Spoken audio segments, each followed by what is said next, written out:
Okay, so first up, I have some just basic packing hacks. I love, if you're going to be traveling on a longer trip where you might have to be stopping overnight, like we're going to be on a road trip, so I highly recommend having a separate bag just for that one quick hotel stay. So you're not lugging all of your luggage out of your vehicle into the hotel and everything's just all over the place. I recommend getting, if you can, 1 or 2 small bags for that. So I have this duffel packed up, ready to go, and it has everything that my family of 3 will need for the night, mostly.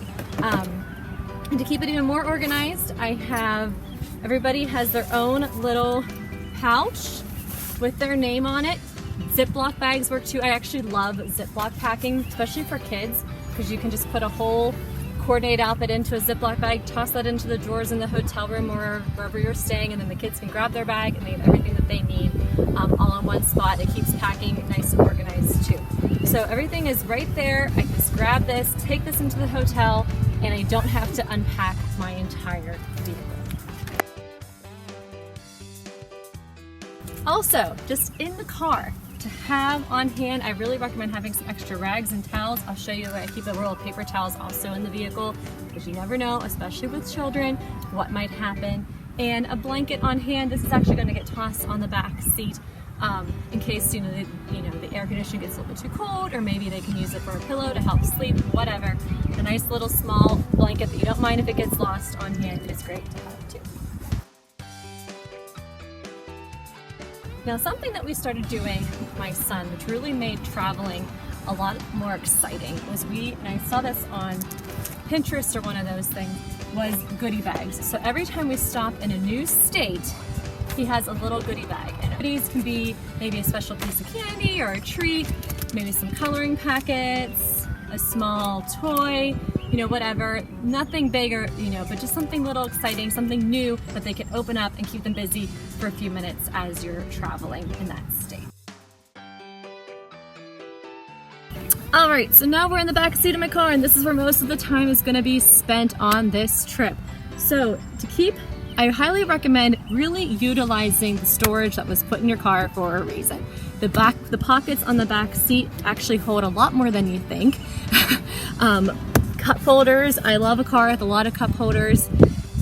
That's perfect for traveling. On this one, I actually have a roll of paper towels right there in my cup holder, ready to go for any emergency napkins or spills or whatever the situation may be.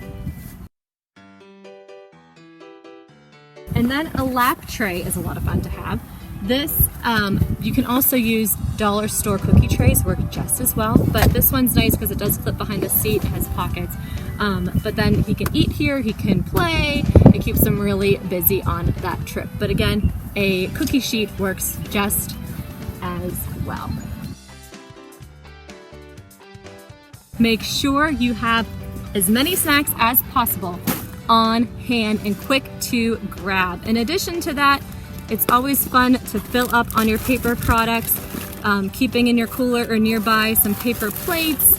You can save all those fun silverware things from takeout that you maybe have gotten a lot of recently, like we have. And then tons and tons of snacks, water, stuff to kind of keep them munching and busy. And nobody wants a hangry 3-year-old in their backseat.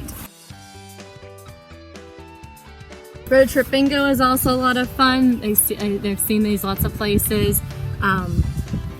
You just slide it over so you don't lose the pieces, and it keeps them as they're traveling, they have to look for the different things on the bingo.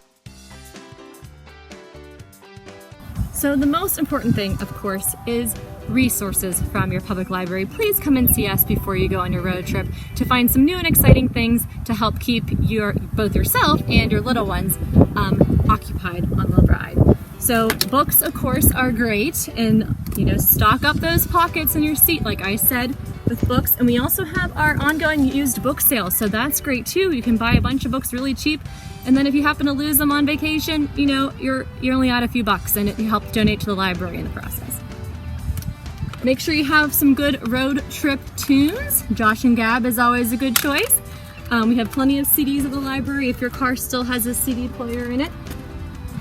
Speaking of CD players, audiobooks. Find a good story that the whole family might enjoy. We have both them on CD and Playaway. The Playaway is a preloaded MP3 player. You just plug it in to your car's radio and you can listen to the story that way. And of course you can download audiobooks through our Libby app as well. And on most newer vehicles, even vehicles in the last decade, have the Bluetooth, and you can just pair the Bluetooth right to your phone. Let's face it, a tablet and devices do help make road trips a little bit easier. There's nothing wrong with that, you know, it keeps them busy. And we do have wonderful Playways. These are all educational based games, preloaded games onto there. Make sure your device though is fully charged before you leave, or you have a method of charging your device in your vehicle, or both. So you can check these out too. And these we've had for a long time, and they're kind of starting to stream out, but you know, they're might be a fun option since it's something your kids probably have never seen before, and that's our Playaway Views. These are preloaded video players, so they just watch the show right here on the device. It's like a little screen. It's like the size of like an old GPS. So that is road trip and hacking hacks with Miss Shannon. A little bit all over the place, but again, use your library, get some great resources from us. I hope you guys have a wonderful and safe trips this summer. Any questions, please let us know about materials to get for the road from the library. And yeah, safe trips. Have a great summer.